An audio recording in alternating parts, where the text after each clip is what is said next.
Hi everyone! Today I'm here with one of my most requested videos. I asked you guys a year ago if you wanted to see a marker calligraphy tutorial, and a lot of you guys said yes, especially in the recent months, which is kind of funny.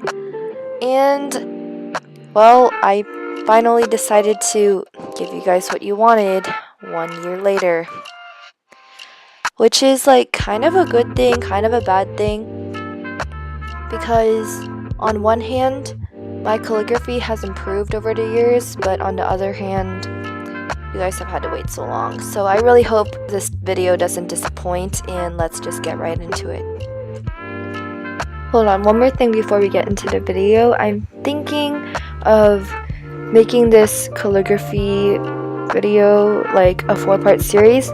So this will be the first one. It will be like a basics introduction to calligraphy, and then I'll be making 3 other videos showing you like more tips and different ways to do calligraphy with different mediums and such. So you guys will see in the next few months, and I hope you guys like them all. So obviously you're gonna need markers for this tutorial, but the specific markers that I will be using in this one will be the crayola markers. So whether it's the broad tips or the super tips, they're essentially the same style marker, and these markers are really cheap. Like you can get 10 of the broad tip markers for just $1, which is insane compared to a Tombow, which is $1 for just like one marker. So yeah, it's really great for beginners. This is what I started with when I first started learning calligraphy, so I recommend getting some of these.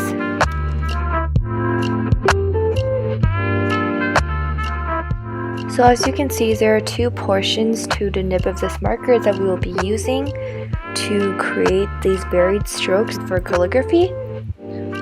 The first is the tip, which is basically the top of your marker, right? And with that you can create thin upstrokes, like so, and then using the side of the marker, which is like wider and broad, if you press down hard and drag the marker towards you, you can create thicker downstrokes. So one thing that I really want you guys to take away from this video is that in calligraphy, your upstrokes should always be thin and your downstrokes should always be thick, because if you don't do it this way, it will not look like calligraphy. So, as you can see, I've made a chart showing kind of the pattern that you'll need when doing calligraphy. So, up is always thin and down is always thick, and so on. So to start practicing your thin upstrokes, you can just start by doing some lines in the upward direction, and again you will be using the tip of your marker to create those strokes like so.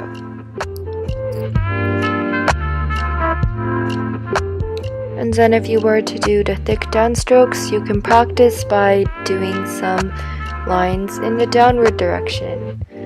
So again, you'll want to use the wider side of your marker, like so, and just drag down. And that way your lines will be more variated, and you'll be able to create beautiful calligraphy. So some calligraphy tutorials will tell you to just go straight in and start writing words as soon as you figure out how to do thin upstrokes and thick downstrokes, but I find it easier to kind of practice each individual stroke at first in order to actually understand how these strokes will be used to make your letters. So as you can see, if we're going from left to right, from top to bottom, the first stroke is an upstroke, the second stroke is a downstroke, the third stroke is an underturn, the fourth stroke is an overturn, and then that stroke is a compound, and then followed by that is an oval, and then you have a descending loop and an ascending loop. So now that you know each stroke, you can practice each one individually, and after that you can try to connect them like so. For example, here I am doing some thin upstrokes and downstrokes, so we're incorporating the underturns and the overturns and essentially just doing a ton of compounds.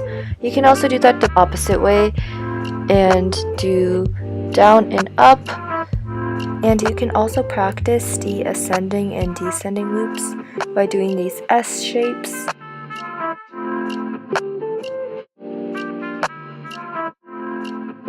So now we have entered the fun part of the video where you will actually be making letters out of all the strokes you learned. So here you'll see how helpful the strokes will be, because when you connect all these strokes you can create letters. So I'm going to start by lettering the letter A, and I know you can't really see it, but there will be a full clip of all of the 26 letters at the end. So for A, essentially you will just need to start with an oval followed by an underturn.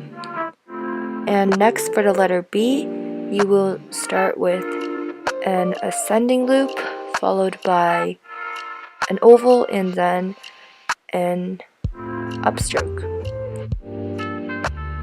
And notice where the thick and thin lines are placed.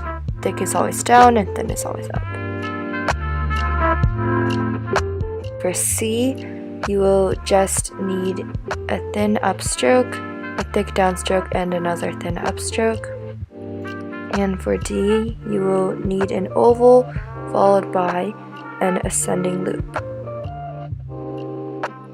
And for E, you will need an upstroke followed by a thick downstroke and another thin upstroke.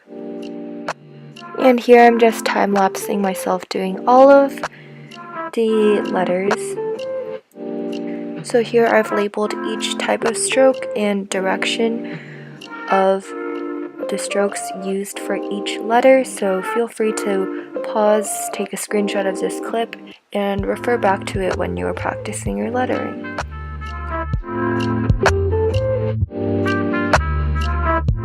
So once you've mastered all the strokes and all of the letters, you can finally connect the letters to make words. For example, if I were to write the letter D, we would start out with an oval followed by an ascending loop for the D, and then for the A you would do another oval and an underturn, and for the Y you would do an underturn followed by a descending loop. So this word is good for practicing your loops and ovals. Another popular word is minimum, because this one is good for practicing your underturns and overturns. I mean, basically just like your up and down strokes. So as you can see, basically the whole time you're just going up and down and up and down, but since my M's and N's incorporate an ascending loop, I do that too.